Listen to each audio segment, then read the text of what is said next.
She proved to be such a nuisance, always obstructing my path. Right up until the bitter end, my husband spat out those words. It made me question if he was truly human at all. He was insufferable, not only as a parent but as a person. "I'm sorry. I will avenge you," I declared, standing before the funeral attendees, reading the letter left by my daughter. As I read, my husband's face turned ashen. "What the hell do you think you're doing?" my father-in-law's angry voice echoed. The revenge was about to commence. "My name is Elma, a 40-year-old housewife. I've been married to Carl for 15 years. We met in high school, becoming classmates in our sophomore year. We started talking after becoming desk mates and grew closer while working together on a school festival project. After the festival ended, he confessed, and we started dating. We continued dating through college. Carl moved out on his own, so I often visited his apartment. After graduation, we both started working and got busy, but we still made time for dates and meals out. Once we both started earning more, we enjoyed traveling during our holidays. I cherished those trips we took while dating.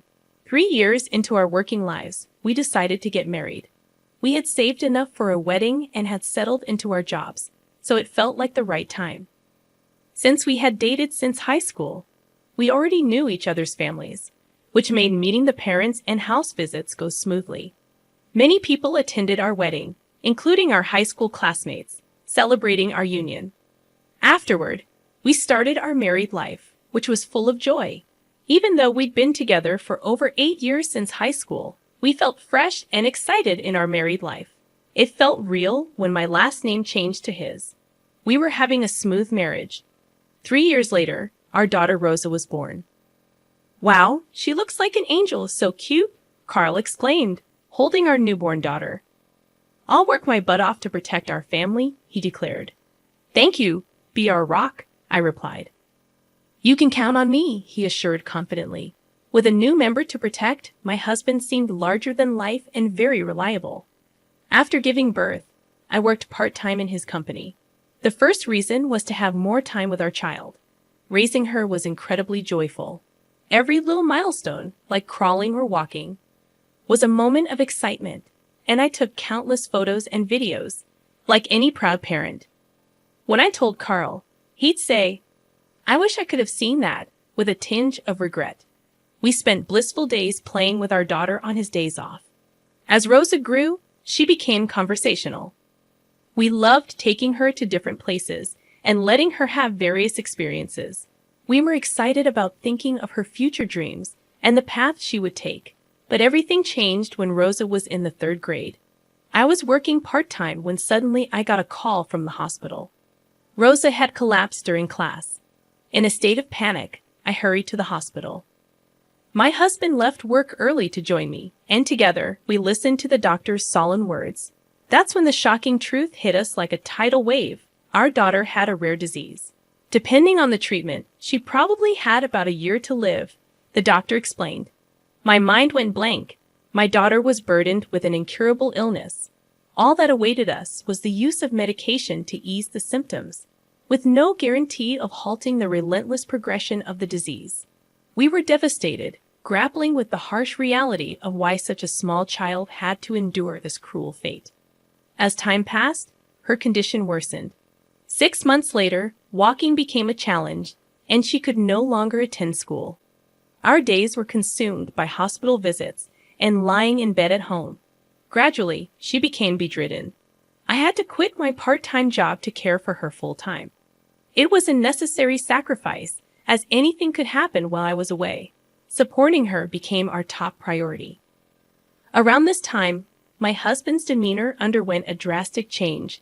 He easily fell into bad moods, and the atmosphere at home grew tense. When I welcomed him home with dinner, he'd respond with irritation, questioning my choice of fish. His complaints about every little thing persisted. The house felt peaceful and calm when it was just my daughter and me, but anxiety crept in whenever he was around. His irritability escalated, and he started coming home late, citing overtime work. Strangely, I felt relief when he stayed out late. The mental exhaustion lifted. Yet, I couldn't shake the loneliness. He had stopped caring about our daughter's well-being. When I implored him to talk to her more, he dismissed it, claiming fatigue and declaring that taking care of her during the day was enough. 2 years had passed since her diagnosis, and she continued to fight against her illness with unwavering spirit. Despite her strength, my husband refused to acknowledge her efforts. Instead, his overtime increased, and he started staying out overnight without a message to me. The days without him felt strangely comfortable, even when he was home. Our interactions were minimal, and he seemed to sense the tension, avoiding unnecessary conversations. Strangely, my daughter, in the midst of her struggle, noticed the growing distance between us. "Did you and Dad fall out?" she asked one day. "You hardly ever talk when you're together, right?" "Most of the time." I could hear voices, and it sounded like they were arguing. "I'm sorry. I didn't mean to worry you, but it's okay. We're not on bad terms, really." "Yes, true. Dad's just really busy with work, so when he's home, he's resting. That's why I don't talk to him much so he can get some rest." I reassured our daughter. "Oh, I see," she responded, a little relieved but still seeming sad that her dad wasn't talking to her much. "Did Dad start to dislike me after I got sick?" she asked with a hint of worry. "That's not true at all. A parent can't hate their child. Like I said, he's just busy with work.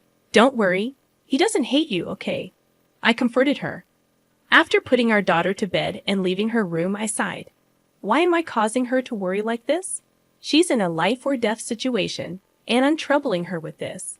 Gathering my courage, I spoke to my husband when he came home. "Hey, Rosa is feeling lonely. She's wondering if you started to dislike her after she got sick," I admitted. My husband, who had been listening reluctantly, seemed surprised that our daughter would say such a thing and finally looked at me. "Yes, she did. So please, even if it's just a little, talk to her. She's lived past the life expectancy she was given, so it wouldn't be strange if we lost her anytime. Let's make sure neither of you has any regrets, okay?" I pleaded. "I got it," he said begrudgingly and in a low voice. The next day, being Sunday, I deliberately created time for just my husband and daughter to be together. I went out to the store for a couple of hours. When I returned home, I asked him, "Did you get to talk to Rosa?" He replied, "Yeah, we talked about various things." I was glad if it was for our daughter's sake, but then my husband started to get ready to go out. "Are you going somewhere?" I inquired. "Yeah, I'm going out to eat with a friend." "Why don't we all have dinner together as a family?" I suggested. "Ah, I've been invited, so I can't say no. I've done my part by talking to Rosa. It's time for you to let me go." Saying that, he left the house, leaving me puzzled. What does he mean by "let me go"? I felt like nothing had been resolved. Maybe my husband was just going through the motions out of obligation. At that moment, I decided to stop expecting anything from him. It was enough if I cherished our daughter. That's what I thought. I focused more on making conversation with her. Then, one day, my husband came home in a bad mood. "Hey, get dinner ready quickly," he demanded.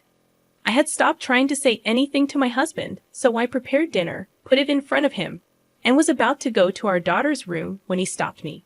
"Hey, pack a week's worth of clothes in the duffel bag. I've got a business trip.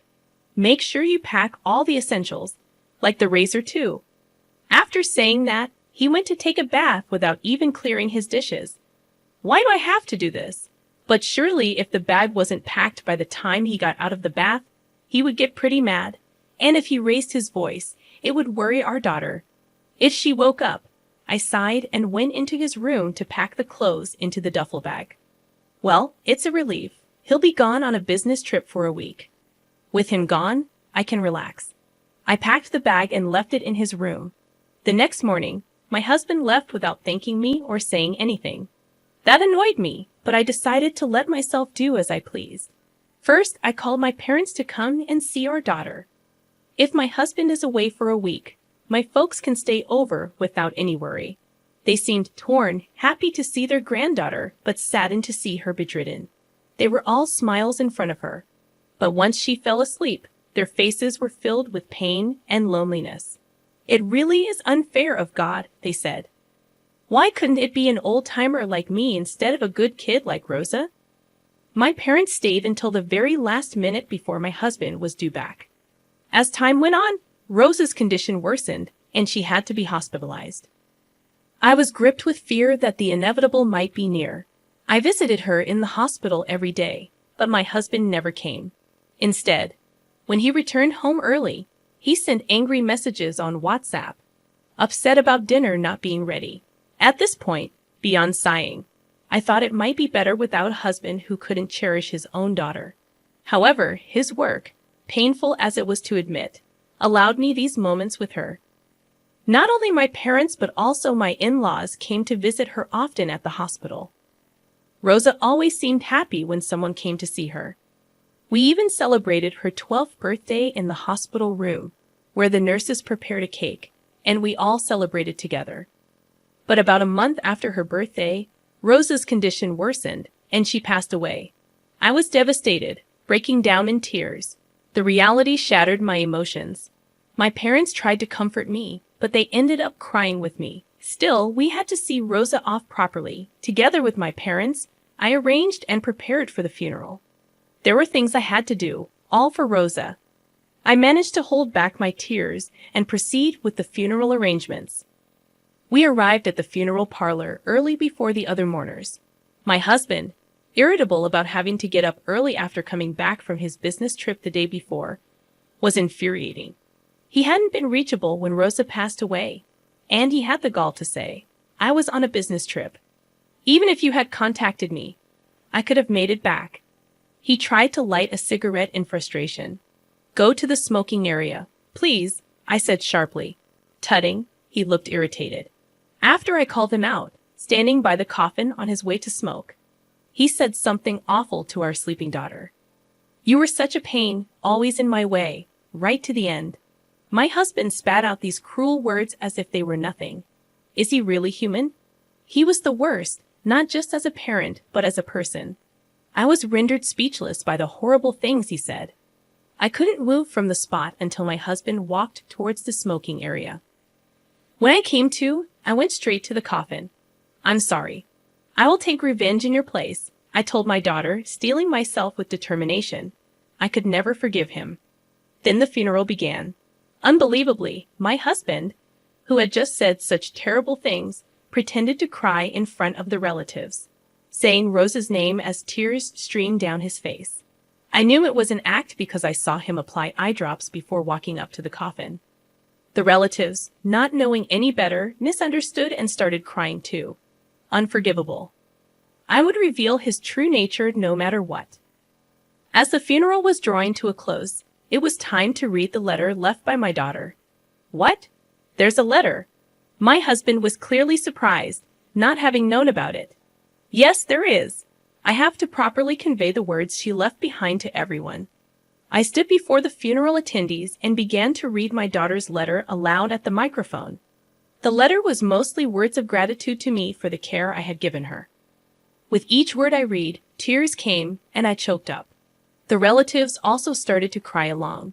But as I got to the part about my husband, I took a deep breath. "To Dad," I read, as the tears naturally stopped. "Against Mom, who was always by my side. You seemed to avoid coming home as if you were avoiding us. Even when you came home, all I could hear was your voice yelling at her in my room.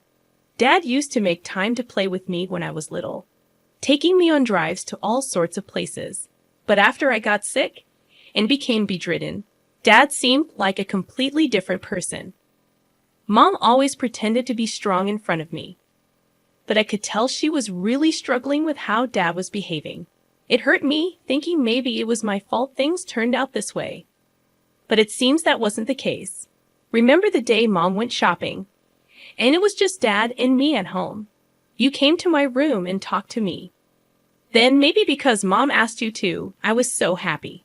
It felt like the old Dad had come back. But then, thinking I was asleep, you took a phone call. You were talking to a woman. I couldn't believe what I was hearing. I know everything. You were planning a week-long trip. Did you enjoy the Disney trip you went on behind our backs? And you told that woman on the phone that you loved her." As I read my daughter's letter aloud, the room buzzed with tension. My husband stood there, pale as a ghost. What the hell are you doing? My father-in-law's angry voice boomed. The revenge had begun. My husband just stood there, speechless, stuttering.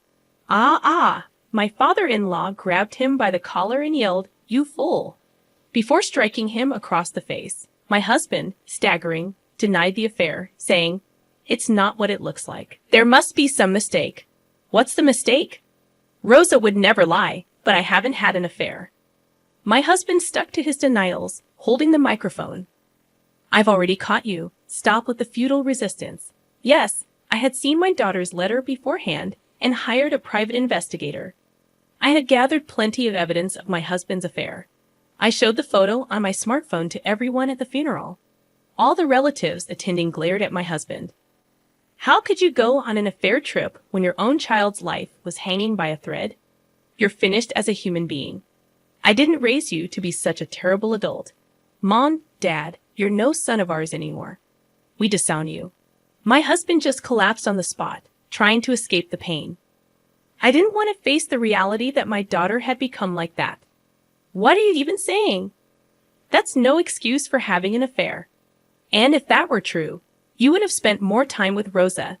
Don't lie now when we've come so far. And I heard from your parents. You were asking them for money for Rosa's medical expenses because it was so costly. I never heard a word about it. That means you were using the money your parents sent for your own pleasure, right? You exploited your daughter's illness to collect money and have an affair, didn't you? Don't give me that. How dare you do such low things and then talk about suffering? Rosa was the one suffering the most, fighting desperately to survive her illness. To have a father like you, Rosa was the one to be pitied. You're not wanted at this funeral. Get out of here right now. I shouted at my husband with all my might. He fell on his butt, let out a small yelp, and then hurriedly ran away from the place. After that, I reset and continued with my daughter's funeral. When it was over, my in-laws apologized deeply and offered to help with the divorce and alimony in any way they could.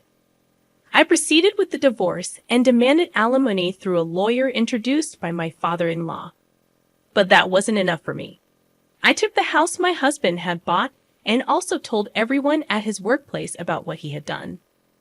My ex-husband, who had made it to the position of manager, quickly lost all credibility at the company. He was demoted and sent to work in a remote location. He asked his affair partner to come with him, but she promptly dumped him, saying she had no interest in a man without money. In the end, to his affair partner, my ex-husband was just a rich plaything.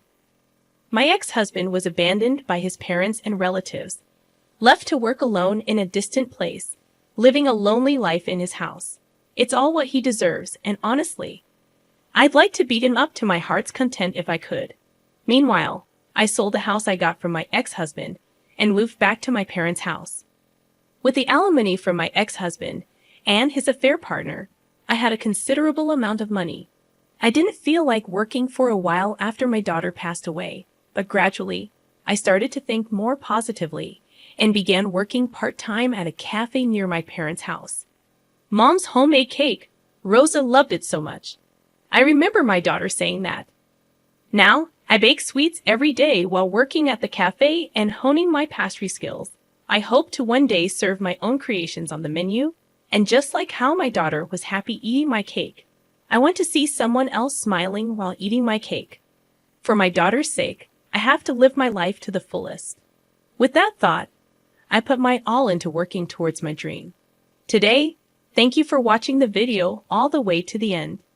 If you resonated with the content, please leave a positive rating and a comment.